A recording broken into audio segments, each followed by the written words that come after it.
Welcome back to the channel, Tony here. So today we are doing a review on my Honda Africa Twin 2019 DCT. This review is an off-road review. So this is from my trip at Big Bend when I was off-road for about 500 miles. So total trip was about 1,000 miles, 50-50, 50 on pavement, 50 off-road. So this is simply a review of my bike on how it performed and how I felt that, you know, it performed, my expectations and so on for the DCT. So first of all, it was a blast. I mean, it didn't take long before I was like, this is just amazing. You know, having that paddle shifter, you know, here and being able to shift without having to go through all the, you know, clutch and so on. You know, obviously I got issues with my hands and my feet, and that was just really nice. The other thing that I would point out on that is that if you're driving, you're riding and you're standing up and you're just like going up a hill and you're on the gas, you just hit the pedal and you're shifting. There's no pausing of the throttle or anything. It's like if you need to drop a gear, you drop a gear. If you need to go up a gear, you go up a gear. It's so simple. So I found the DCT off-road was absolutely stunning and performance-wise. The bike was, you know, just the bike in general really performed really good. You know, I dropped it a few times and that's about it right there. You know, on solid rock and a couple other places, but the bike really performed great off-road.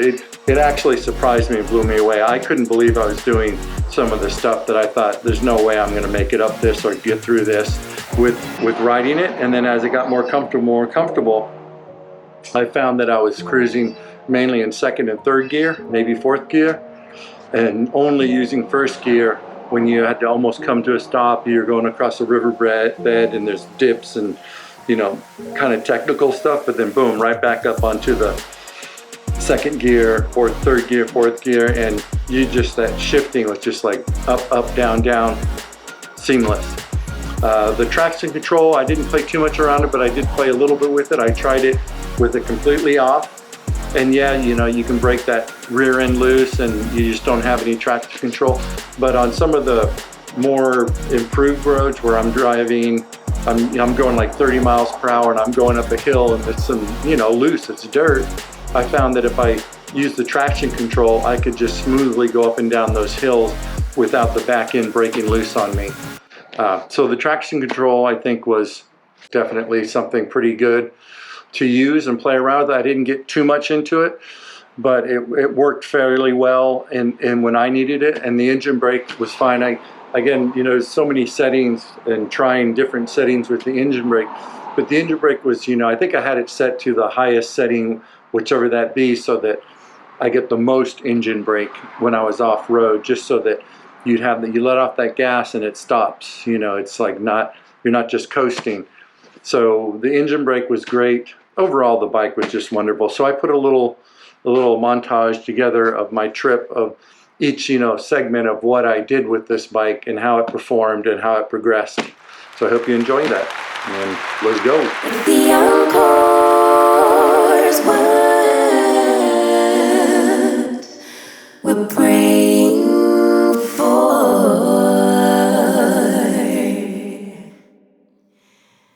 Make it right in the next life.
like I'm riding solo. You got me thinking about her love for problems and nights.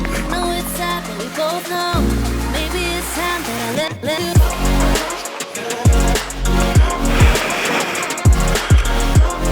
Well, there you go.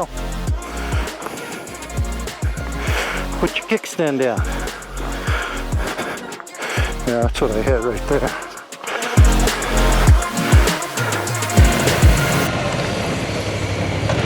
Gotta move on, looking for someone, but I keep thinking about you. Yeah, you, yeah. You've been in my head for so long, trying to forget, but it's so hard. Yeah, it's so hard.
Baby's got torque.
Pick your line, and go for it.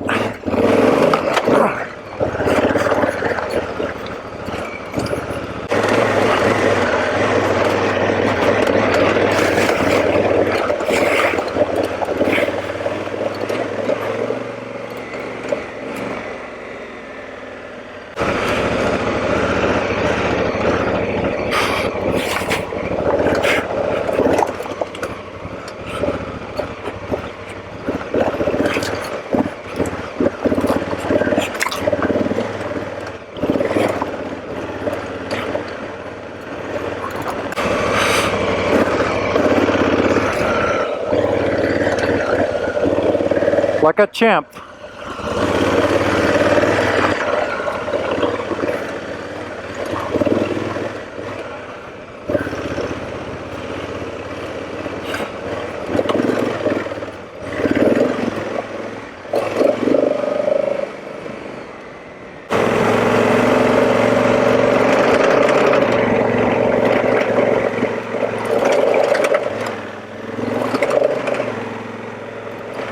Let's take it down and see if what difference that makes. So now we're on 2. We'll see if we get less chatter or more chatter.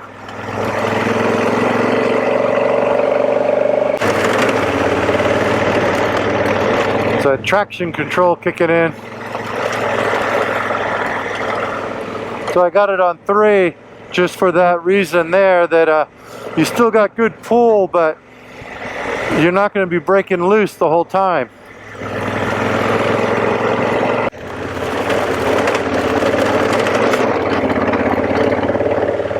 Yeah, so that back end was breaking loose and that traction control kicked in.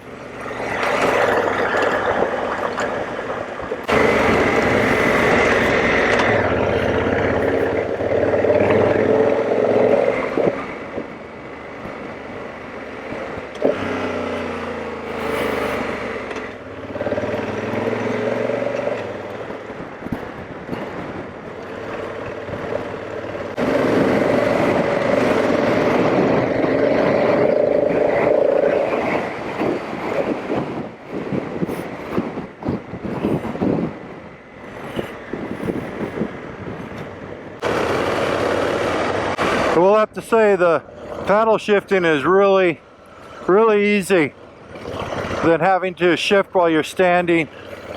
I'm sure it's not a big deal, but it makes a huge difference. I can just concentrate on my foot control and my foot position. Then, you know, okay, pull in, clutch, shift, pull in, clutch, shift, pull in, clutch, shift, pull in, clutch, shift. You know, it's just so much easier. But I love this paddle shifting. The paddle shifting is just so smooth. I could be full on the gas and shift.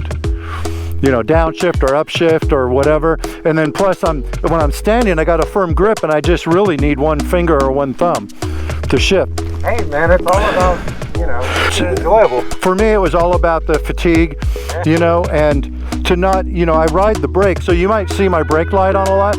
That doesn't mean I'm braking. It means that's how you feather the clutch on this, is you ride the brake. So you can be on the gas and ride the brake, and it controls you.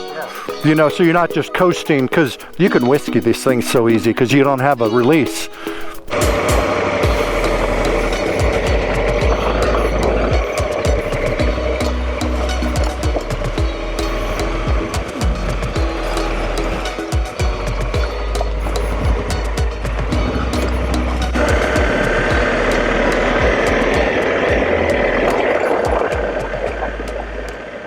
Engine brake seems to be pretty good.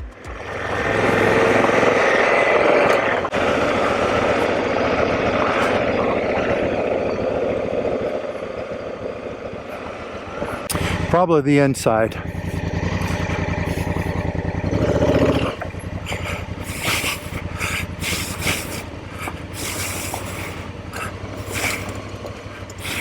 Just stay on the inside till you can transition over.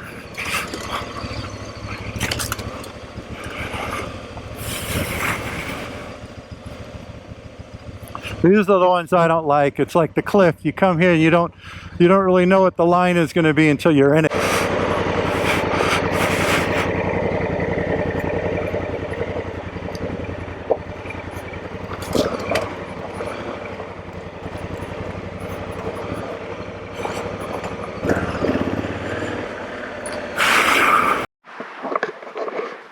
Bike's been properly dirtied.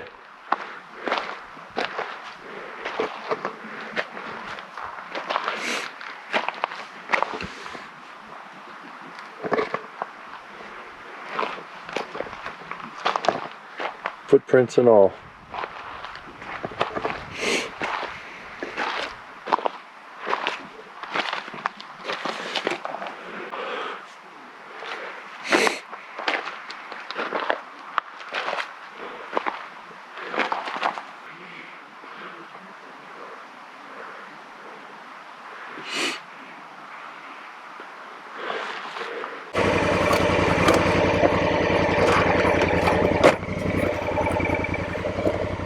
All right, first skid plate scratch.